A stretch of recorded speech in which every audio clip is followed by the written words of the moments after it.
A Casa do Produtor Rural conversa com o engenheiro agrônomo Adriano Dantas da Silva, mestrando em fitotecnia na área de produção de olerícolas, do Departamento de Produção Vegetal da Exalc USP.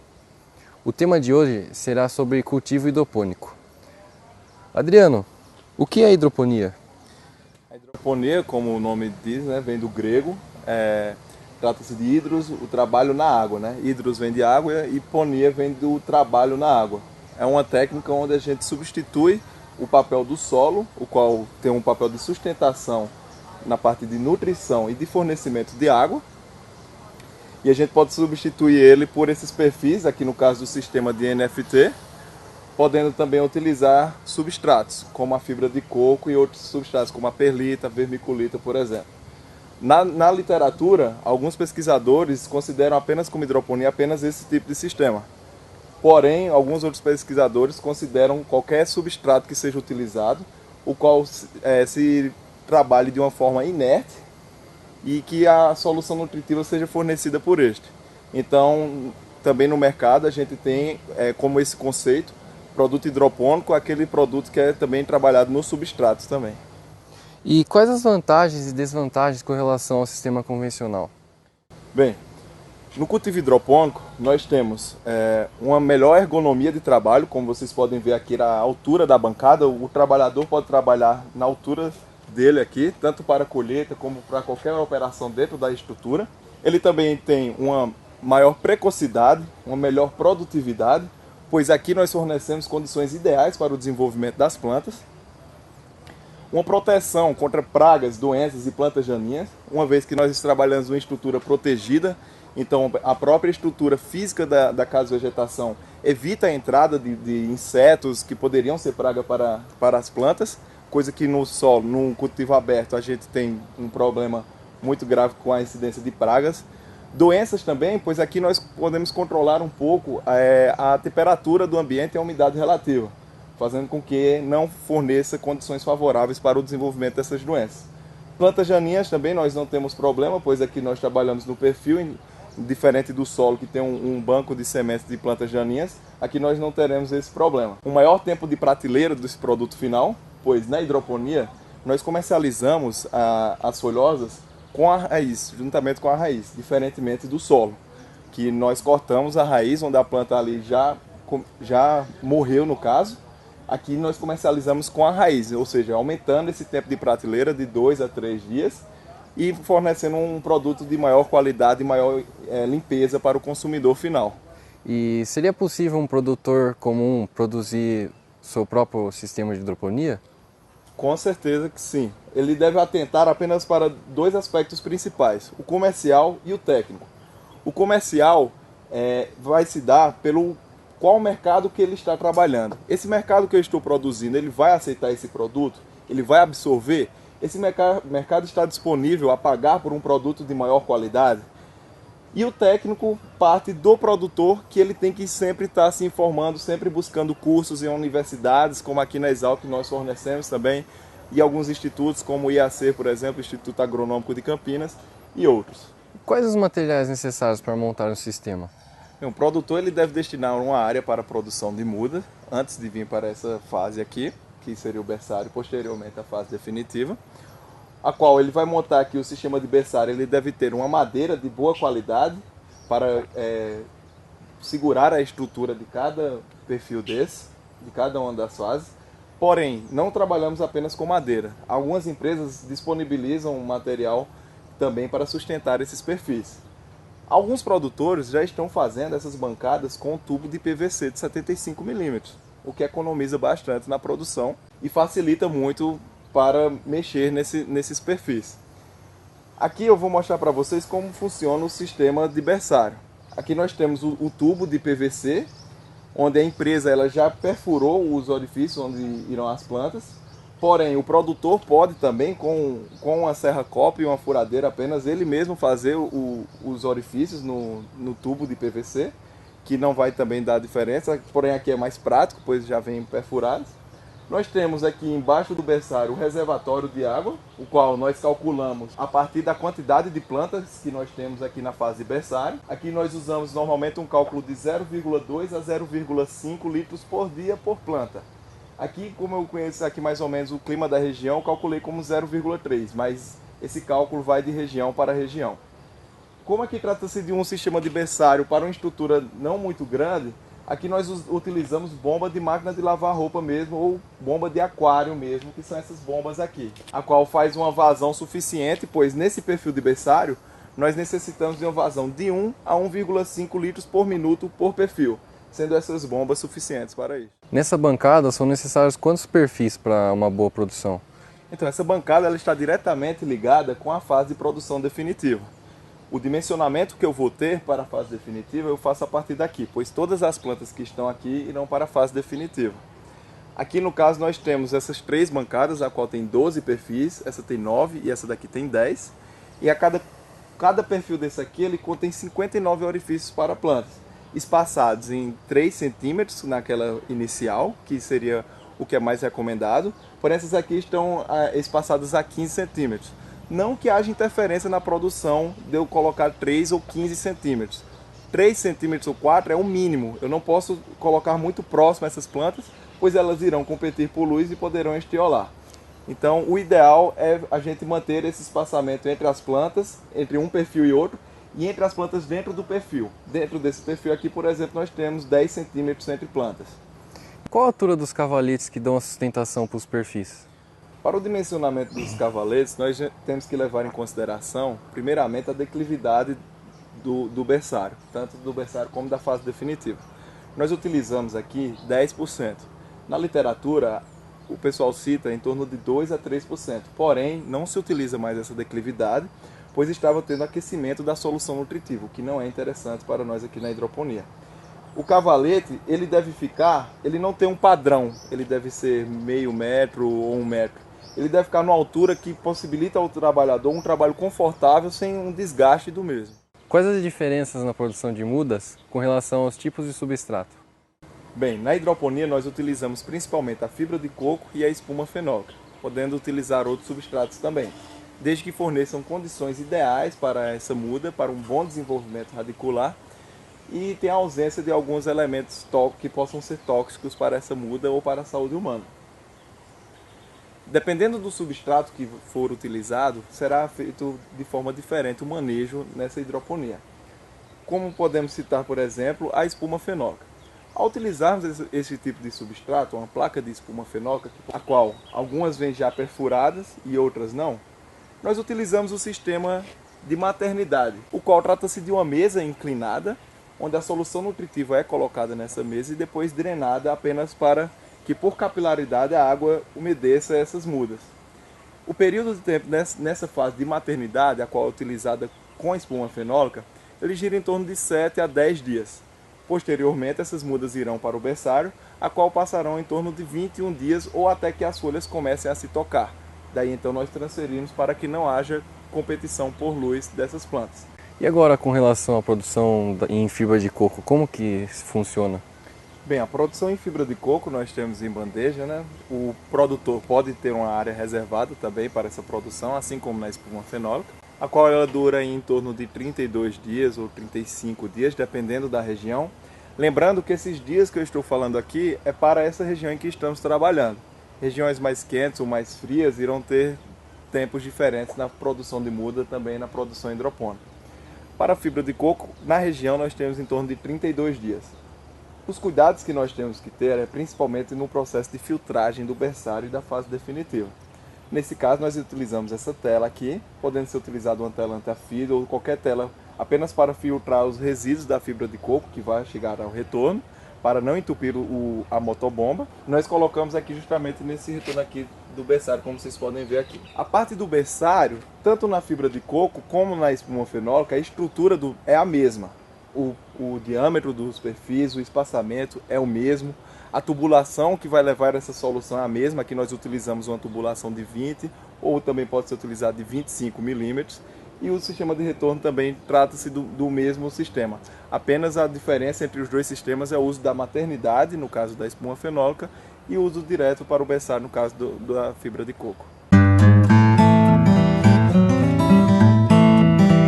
Etapas de produção. Quais são as etapas para se chegar nessa fase definitiva onde a gente se encontra agora?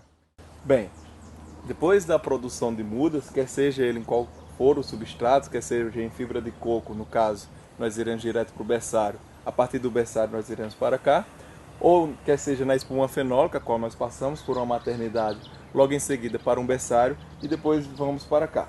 Lembrando que a estrutura principal é praticamente a mesma. O que vai mudar são algumas coisas como o diâmetro do perfil. Aqui nós temos um perfil de 75 milímetros, enquanto lá nós temos um de 40, o qual acondiciona melhor essa muda. Aqui vocês podem ver que a muda ela tem um espaço para desenvolver o seu sistema radicular. Mudas sadias são mudas onde o sistema radicular é branco, onde não tem nada escurecido, como vocês podem ver aqui. A declividade das bancadas é a mesma, 10%, tanto para a fase definitiva como para a fase de berçário. Nós também temos que atentar para o espaçamento entre os perfis, que deve ser maior, pois aqui nós iremos ter plantas com um maior tamanho. Então, para que elas evitem de tocar as folhas e competir por luz. No caso aqui desse perfil dessa empresa aqui, nós trabalhamos com uma distância entre plantas de 25 centímetros e uma distância entre perfil também de 25 centímetros. Fornecendo às plantas uma condição favorável ao seu desenvolvimento e não competição por luz. E qual que é o funcionamento com relação a fornecimento de nutrientes? Tem algum coletor, bomba? Inicialmente, para cada fase de produção, nós temos uma solução nutritiva. A solução nutritiva que circula nesse perfil aqui é diferente da solução nutritiva que circula no perfil do berçário, pois aqui as plantas exigem uma demanda maior de nutrientes. O sistema de circulação é basicamente o mesmo do sistema de berçário, onde nós temos a solução nutritiva saindo de um ponto mais baixo, indo para um ponto mais alto, passando pelos perfis e por um sistema de um coletor, retornando à caixa ou reservatório de água que está essa solução nutritiva. Como pudemos observar, existem algumas diferenças com relação ao berçário e até chegar aqui na produção final. E como se faz para calcular o dimensionamento da bomba na fase do berçário e na fase da produção final? Bem, da mesma forma como nós falamos na fase de berçário, para o dimensionamento do reservatório, nós utilizamos o quanto que a planta consome por dia. Aqui na fase definitiva também. Aqui nós utilizamos de 0,5 a 1 litro por dia por planta. Isto para dimensionarmos o reservatório. Quando vamos dimensionar a bomba, o que nós utilizamos é a vazão necessária por perfil. No caso do berçário, nós temos uma vazão indicada em torno de 1 a 1,5 litros por minuto. Já aqui na fase definitiva, nós temos uma recomendação de 1,5 a 2 litros por minuto. Para fazermos uma conta fácil aqui, apenas para demonstrar para o pessoal, nós podemos fazer o dimensionamento de uma casa de vegetação, onde, por exemplo, nós teremos 7 bancadas dessa daqui, onde o espaçamento entre perfil está de 0,25. O cavalete de 1,5 metros. Por bancada, se eu dividir 1,5 metros pelo espaçamento entre o perfil, eu tenho 6 perfis por bancada. Como eu tenho 7 bancadas, multiplicando 7 por 6, nós temos um número de perfis de 42 perfis. Nós pegamos agora a vazão por perfil, pegamos sempre a vazão máxima, multiplicamos esse valor por 2, dando 84. Logo em seguida, nós temos o que nós iríamos precisar, essa vazão de 84 litros por minuto, que seria a vazão total pelos perfis. Porém, ao irmos compararmos, adquirirmos a bomba, nós adquirimos a vazão dela em metro cúbico por hora. Então nós devemos multiplicar esse valor por 0,06 para nós adquirirmos essa vazão em metro cúbico por hora. Um outro conselho que eu dou é você calcular 50% a mais dessa potência que você calculou. Então, ao invés de multiplicar por 0,06, nós multiplicamos por 0,09, levando em consideração também o catálogo da bomba, o qual deve ser analisado, a altura manométrica, entre outros parâmetros que também devem ser avaliados juntamente com o catálogo da bomba. Nesse sistema hidropônico, é possível produzir qualquer tipo de hortaliça? Nós podemos trabalhar com várias hortaliças folhosas. Alface, rúcula, agrião, cebolinha, espinafre, coentro, dependendo da sua região que você estiver trabalhando. Cabe ao produtor ele ter uma avaliação do seu mercado, como por exemplo, no Nordeste brasileiro o pessoal tem um costume de utilizar o coentro na sua culinária, coisa que não acontece aqui pelo Sudeste.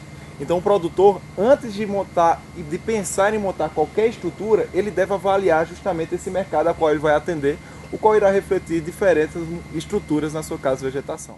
E tem alguma diferença com relação aos canos, ao dimensionamento de uma hortaliça para outra? Existe sim. Por exemplo, no caso da alface, nós utilizamos perfis de 75 mm até 100.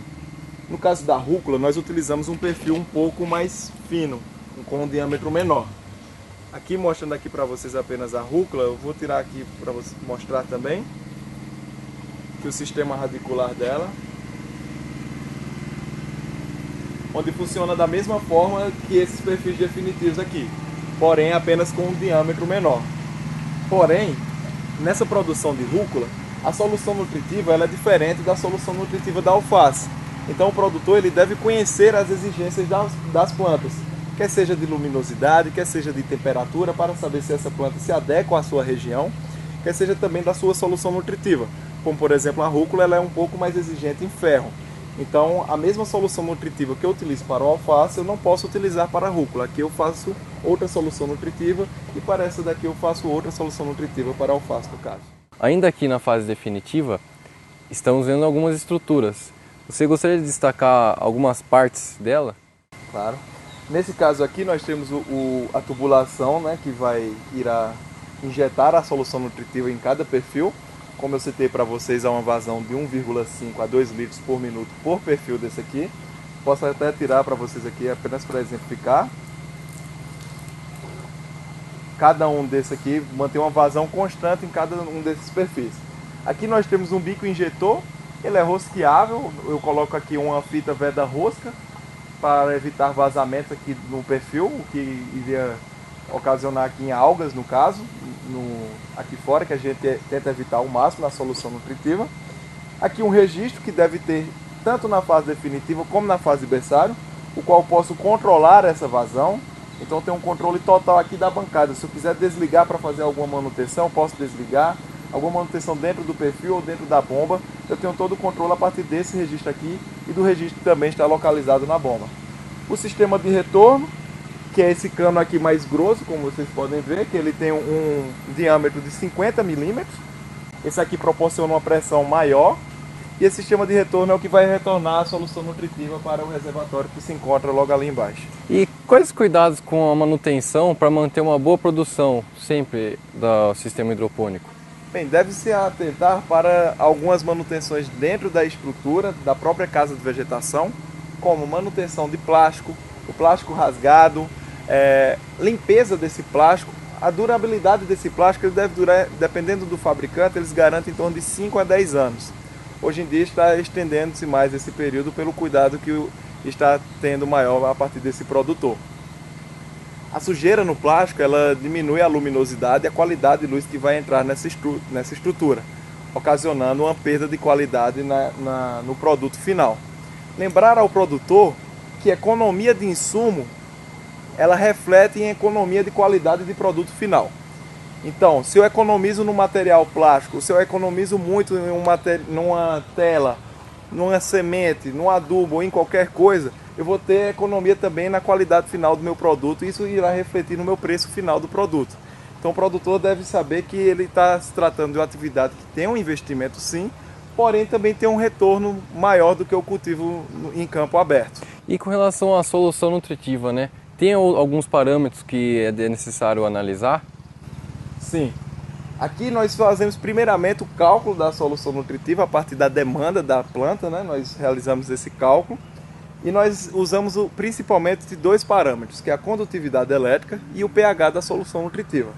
Nós devemos fornecer condutividade elétrica e pH ideais para o desenvolvimento dessa planta, o qual é diferente na fase definitiva da fase de berçário. Na fase de berçário, a planta ela exige menos nutrientes, então a concentração de sais é menor, tendo uma condutividade elétrica consequentemente menor. Aqui nós trabalhamos com a condutividade elétrica de 1,6 milissímenes por centímetro, o qual favorece o desenvolvimento da planta já nessa fase aqui de crescimento. Condutividade elétrica em si, ela reflete a capacidade de conduzir ou transmitir uma corrente elétrica. Ela está diretamente relacionada com a quantidade de sais que está presente nessa solução. Com o consumo diário da planta desses nutrientes, a planta ao absorver água, ela absorve água e nutrientes. Então essa condutividade elétrica vai diminuindo ali no reservatório. Consequentemente, o produtor deve sempre estar visualizando essa condutividade elétrica para sempre estar fornecendo sais na quantidade, concentração e proporção ideal para o desenvolvimento dessas plantas. Assim como também o pH. O pH nós devemos manter em torno de 5,5 a 6, um pouco mais ácido, pois é nessa faixa onde eu tenho uma maior disponibilidade de nutrientes para as plantas. E qual o tempo total de produção de alface, por exemplo? Bem, como eu havia citado para vocês, nós não podemos estabelecer um tempo para hidroponia, são 20 ou 25 dias. Isso vai variar de região para região. Regiões mais quentes, as plantas saem mais precoces. Regiões mais frias, a planta desenvolve um pouco mais lento e demora um pouco mais para ser comercializada. Aqui na nossa região, nós temos um período nessa fase definitiva de 20 a 25 dias a planta está pronta para ser comercializada. É bom a gente lembrar que o produtor ele deve estabelecer um contrato de venda, sempre.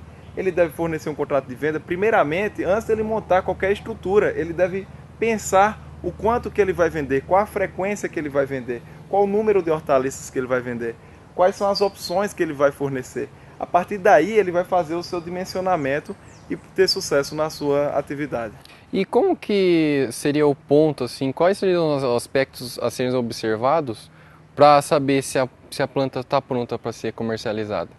Bem, isso aí vai de região para região, do mercado que você está trabalhando, se você está comercializando a caixa, se você está comercializando a unidade.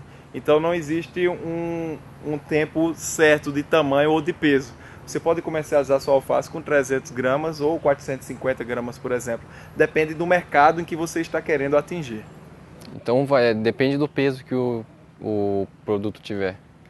Que é a hortaliça, no caso. Depende para o consumidor final qual é o interesse dele, se ele vai comprar a caixa ou se ele vai comprar a unidade, por exemplo. Isso vai refletir diretamente no retorno do produtor. Instalação das bombas. Seria agora que você falasse um pouquinho sobre as bombas e as caixas d'água, como que deve ser feita a instalação. Bem, antes de nós exemplificarmos como que deve ser feita essa instalação, devemos lembrar que para a hidroponia nós devemos priorizar a temperatura da solução nutritiva. Para isso, nós colocamos os reservatórios a um nível abaixo do solo para garantir uma temperatura amena nessa solução. Sabemos que temperatura acima de 30 graus Celsius na solução nutritiva causa uma redução na solubilidade do oxigênio em torno de 80%. Então, como aqui nós temos condições quentes, nós colocamos sempre abaixo do nível do solo os reservatórios. O ideal é que também a tubulação seja toda enterrada, o que nós não temos aqui, mas o ideal para o produtor é que ele enterre toda essa tubulação justamente para garantir essa temperatura melhor para a solução nutritiva. Como eu citei para vocês, o dimensionamento da bomba eu fiz a partir daquele cálculo, levando em consideração a altura manométrica e vazão de cada bomba, onde nesse caso aqui, cada bomba dessa está responsável por nutrir 2 bancadas destas aqui. Porém, não é o que nós vemos na prática, isso aqui é apenas para fins de pesquisa, onde nós podemos testar diferentes soluções nutritivas.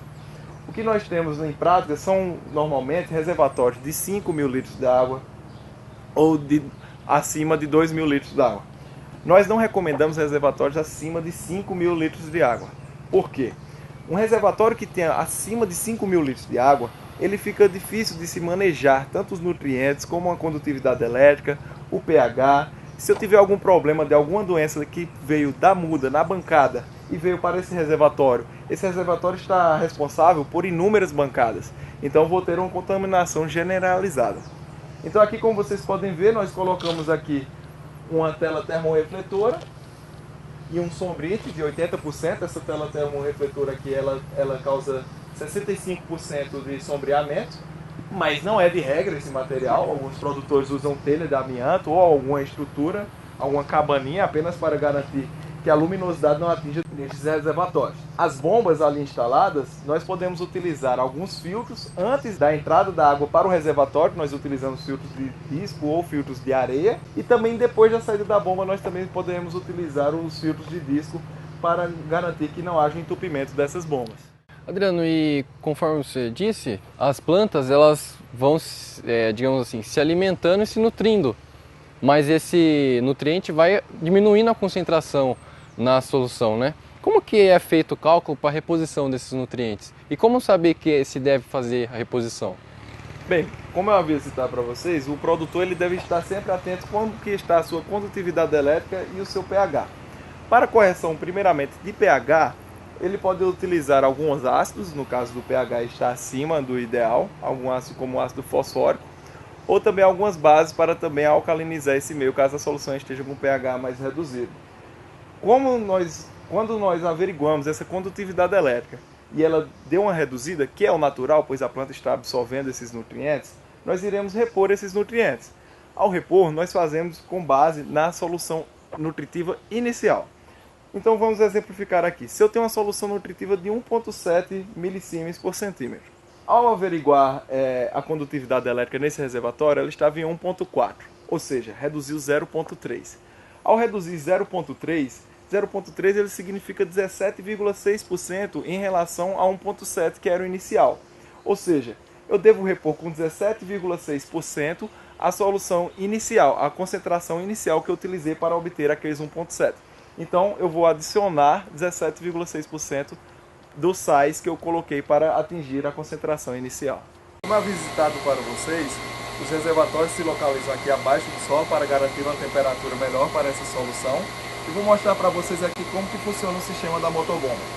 Aqui onde é a saída da solução nutritiva, passa pela bomba, isso aqui é uma bomba de meio cavalo, a partir daquelas pontas que eu mostrei para vocês, onde a solução será levada a todas as bancadas. Aqui nós montamos um sistema de retorno, muito importante para a solubilização desses sais dentro da caixa d'água. Também a oxigenação dentro da caixa d'água, que é muito importante. Aqui mostrando para vocês, o sistema de retorno garante não apenas misturar todos os nutrientes, como a oxigenação, como vocês podem ver essas bolhas aqui. Aqui o sistema de filtragem, que eu falei para vocês, caso a gente use fibra de coco para filtrar, a mesma tela que nós usamos lá no berçário, e que cada caixa é individualizada. Não recomendamos, mais uma vez, caixas muito pequenas, pois elas favorecem o aquecimento da solução nutritiva e também uma rápida diferença durante o dia da condutividade elétrica e do pH, devido a essa variação fácil pelo volume pequeno de solução nutritiva que se encontra no reservatório. Pragas e doenças.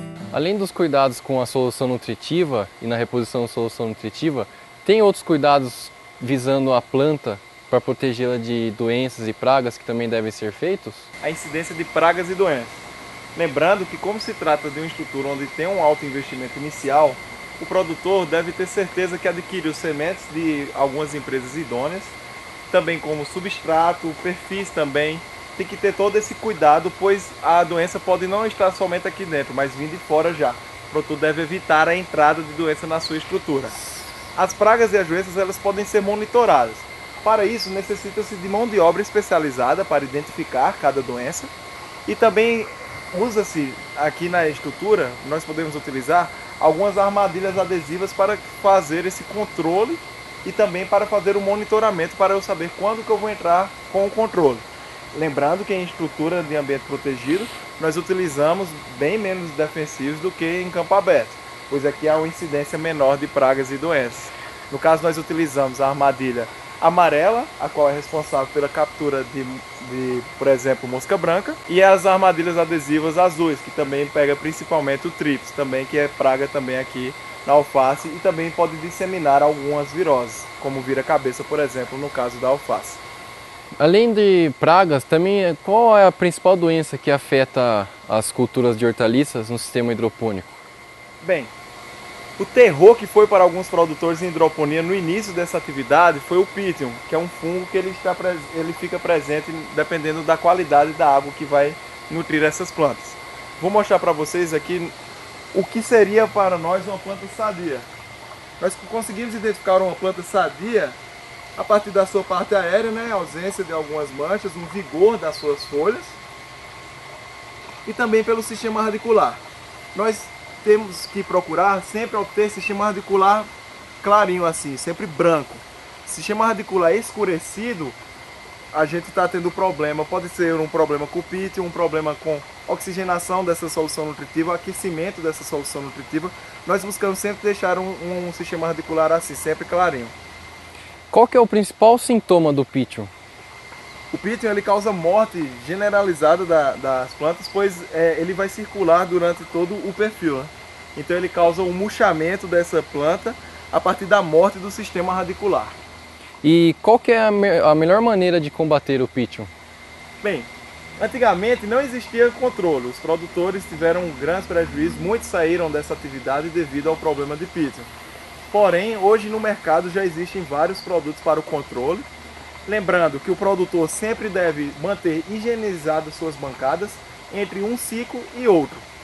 Para o pítio e para outras doenças também, nós recomendamos a limpeza tanto do reservatório como dos perfis, deixando circular numa concentração de 400 ppm de cloro ativo, o que daria em torno de 2 litros de água sanitária num reservatório de 1000 litros de água.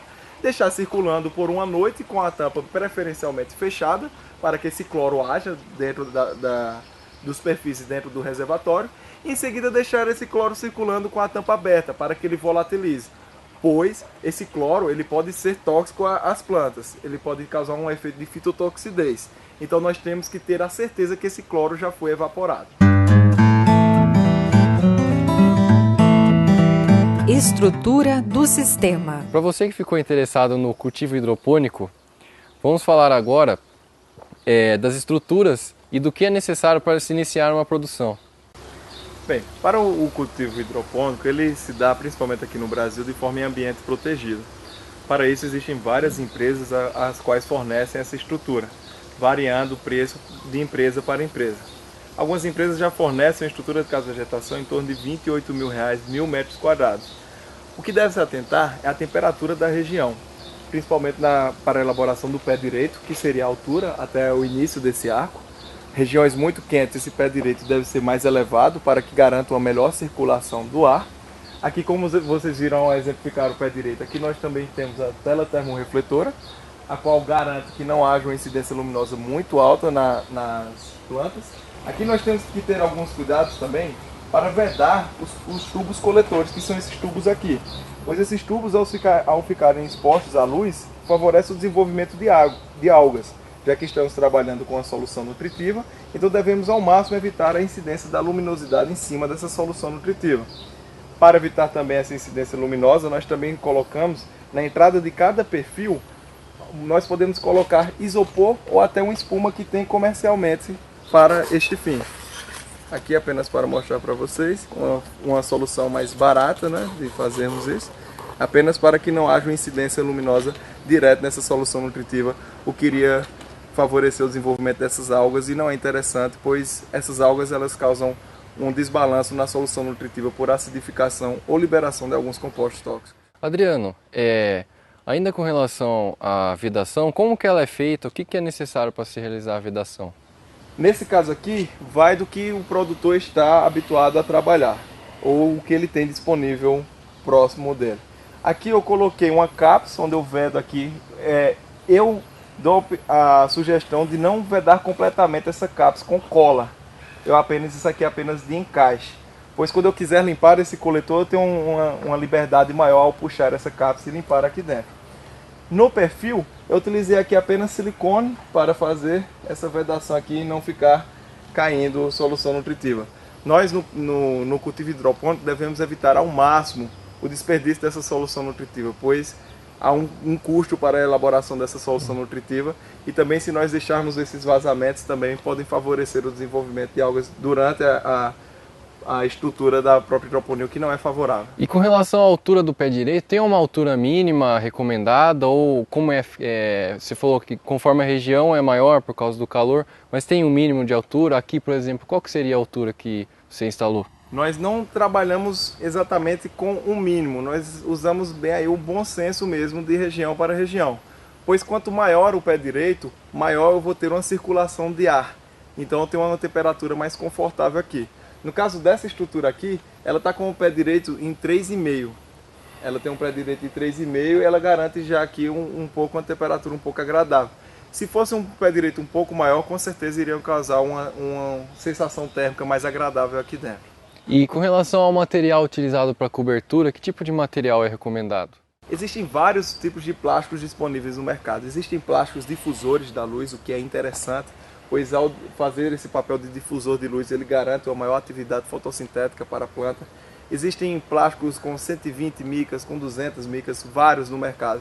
Então cabe ao produtor ver o custo-benefício desse plástico. Às vezes um plástico muito barato, consequentemente, irá causar um prejuízo maior, pois ele irá ter que fazer essa manutenção mais constantemente e uma durabilidade menor desse plástico aí. Então no mercado já existem tanto plásticos diferentes como telados diferentes, isso está bem disponível no mercado em grande quantidade. Conforme você disse sobre os plásticos, eles evitam a diminuição da temperatura e controlam a temperatura do ambiente. E com relação ao telado, para que eles servem, laterais? Bem, primeiramente, o plástico ele não ajuda a amenizar a temperatura. Pelo contrário, ele ajuda a gente a conservar a temperatura aqui dentro da estrutura. No caso, o ambiente protegido ele começou em países mais frios, então a estrutura era essencial para eu conservar esse calor gerado durante o dia à noite. Então o plástico ele tem, para nós aqui, a principal função desse plástico é a proteção contra a chuva ou contra algum intempérie que possa atingir a minha planta. Essa é a principal, e a qualidade da luz também. Então o plástico não diminui a temperatura? Ele não diminui, ele acaba conservando para que faça justamente esse efeito estufa. Por isso que algumas pessoas chamam casa de vegetação de estufa, por favorecer esse efeito estufa, consequentemente conservando mais essa temperatura. Quanto aos telados que nós temos nas laterais, a principal função desses telados é justamente evitar a entrada de pragas, de alguns insetos que poderiam atacar a minha cultura. Então, dependendo do mesh que eu vou utilizar nesse telado, eu utilizando uma tela anti-afídio ou um telado desse aqui que não é tão rigoroso quanto a filtragem de insetos, eu tenho proteção maior ou menor da minha estrutura, das minhas plantas. Principais fatores para a implantação do cultivo hidropônico. Além de toda essa estrutura que foi apresentada, existe outro fator que é fundamental para o início de uma produção hidropônica? Bem, os fatores que são principais antes do produtor começar a montar o seu sistema hidropônico, primeiramente a qualidade da água. A água, o que a gente indica é uma água, o produtor fazer uma análise química e microbiológica da água. O que nós temos na literatura de recomendação é uma água que ela tem uma condutividade elétrica abaixo de 0,5 milissímenes por centímetro e uma concentração de cloro e de sódio abaixo de 5 e 10 ppm respectivamente. Dependendo da qualidade dessa água, eu posso ter alguns tratos para eu manter uma qualidade no produto hidropônico que não vale a pena devido ao incremento no preço final do produto. Então, primeiro, antes do produtor montar o seu sistema, ele deve ver essa qualidade dessa água realizando essa análise química e microbiológica em algum laboratório especializado nesse tipo de análise. Um outro fator que o produtor deve avaliar é o mercado. É indicado que esse produtor faça uma pesquisa de mercado para saber se o seu produto será bem aceito por esse mercado, já que esse produtor irá ter um custo elevado em relação ao plantio convencional. Então, antes de iniciar essa atividade, o produtor deve atentar a esses dois fatos principais: qualidade da água e o seu mercado. Bom, Adriano, foi apresentado durante o vídeo bombas, a necessidade de especificar a movimentação da solução nutritiva, e eu acredito que tenha de haver alguma infraestrutura necessária com relação à parte elétrica. Você poderia falar um pouquinho para a gente sobre isso? Bem, na parte elétrica nós temos que ter tanto para a fase de berçário como a fase definitiva, pois essas bombas elas não funcionam em tempo contínuo, elas funcionam de forma intermitente, havendo algumas pausas.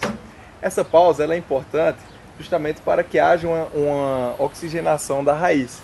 Se eu deixasse uma solução nutritiva correndo a todo tempo, não iria ser permitida essa oxigenação da raiz, o que não seria bom para a nossa planta. Então, nós trabalhamos com períodos de irrigação diversos, podendo ser de 15 minutos ligado e 10 minutos desligado, ou 15 minutos ligado e 30 minutos desligado. Na literatura, antigamente o pessoal sempre falava, de regra, 15 minutos ligado e 15 minutos desligado. Porém, era utilizado isso antigamente, pois os timers eles eram daqueles analógicos, que funcionavam de 15 em 15 minutos. Hoje em dia nós já temos timers digitais, então nós podemos modificar bastante essa programação. Eu vou mostrar para vocês agora a parte elétrica dessa estrutura de casa de vegetação. Aqui nós temos separado a fase definitiva, as bombas da fase definitiva e as bombas aqui do berçário. Então aqui eu utilizo esse timer aqui. Esse timer eu consigo fazer uma programação de 733 programações apenas com esse timer, de liga e desliga da bomba. Não obrigatoriamente você deve utilizar esse timer, existem vários timers disponíveis no mercado. O importante é que ele forneça os tempos de ligar e de desligar da bomba, é apenas isso. Um disjuntor de liga e desliga, que é essencial.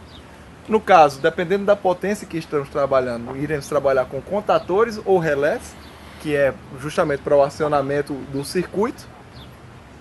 Aqui é um outro timer também, mostrando aqui apenas para o berçário. E eu indico que para cada bomba você tenha feito um interruptor para liga e desliga. Pois às vezes eu estou trabalhando com duas bancadas, o timer está ligado, eu quero fazer uma manutenção apenas dessa bancada, eu desligo essa bancada, faço a manutenção que eu quero, logo em seguida eu ligo. Então o sistema elétrico é de extrema importância. A hidroponia tem a desvantagem que ela é extremamente dependente ao uso de energia. Então, o essencial é termos entrada para um gerador de energia para este painel. Pois quando acabar a energia, eu posso conectar esse gerador, energizando o painel e energizando as bombas, pois as plantas são totalmente e diretamente dependentes dessa solução nutritiva que está circulando na superfície. E a solução fica dia e noite nos intervalos determinados rodando?